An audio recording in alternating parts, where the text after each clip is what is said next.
99%. And the 1% is all the millionaires and billionaires who run the world. So, for my speech today, I'd like to talk about how the 1% makes the world go round, and if that's really the best for the rest of us. Let's start off by talking about how money is related to power in this economy. With money comes influence, and big companies with a lot of money can definitely influence politics. Because if a government isn't favoured in the financial market, it can affect how much money they can borrow or the worth of their country's currency. Politicians, of course, don't want this, so they try to introduce laws that please companies. But even if a government doesn't actively do much for companies, it's very difficult to go against them, creating a sort of inescapable stranglehold. Introducing higher tax rates for big companies, or expensive but vital initiatives in helping the climate, is made more difficult because of this. But you're all probably wondering, what do companies do that affects me personally? Well, to answer that question, I'd like to use an example. Amazon's founder and leader, Jeff Bezos, is the richest man in the world and has a net worth of $151.6 billion. More than enough money to buy your entire life about 100 times over. Amazon and other companies like them have a blatant disregard for their workers.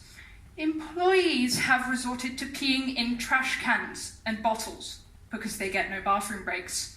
And in addition to their unpleasant working conditions, employees have also had to deal with 0-hour contracts.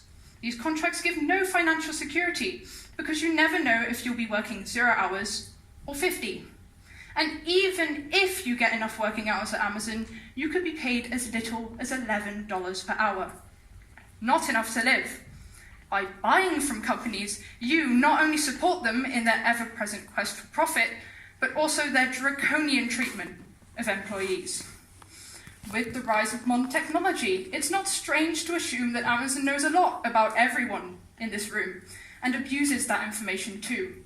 Your phones can monitor everything you say, search, and do, and will then sell that information to big companies, who can then use that for targeted advertisements and possibly all sorts of other nasty things. To top it off, tax evasion runs wild in the ranks of the very wealthy. And that money that is withheld from the government is then being hoarded, meaning that even though, in theory, there is enough money in the world to solve all sorts of global issues, in practice there isn't, because it's just not in circulation. In the end, this may all seem out of our hands, but like most predator-prey situations, if we come together as the 99%, we can make a change. From the age of 18, everyone can vote somewhere. It's very important to make good use of these votes to change things and do your research before heading to the voting booths. But even if you're too young to vote, you can do something too.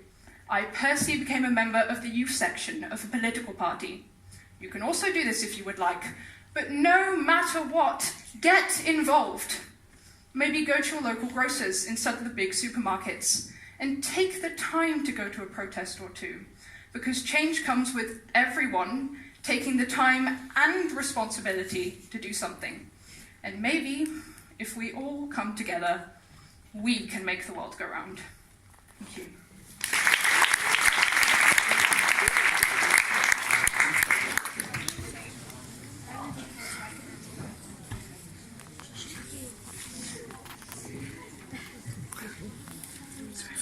Thank you.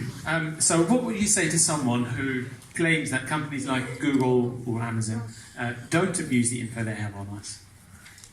Well, of course there's never any proper proof, because if there were proper proof, there'd be global outrage, I'm sure.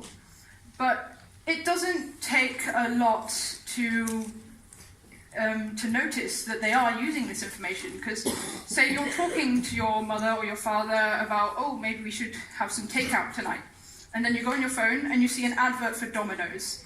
It can't be clearer than that. It happens often, and I'd say just look at what's happening around you. Is that abusing? No. Well, you could say it's abusing, but it does show that they're keeping this information and they're keeping track of you. And you never know, in the future that information could come back to bite you.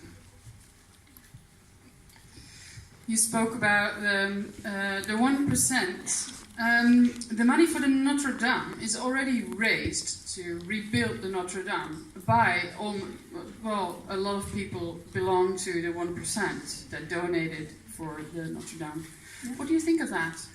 Well, I think they kind of had to, because it's a big landmark. And so it's very good for your company if you say, I'm donating to the Notre Dame, look at me being all nice.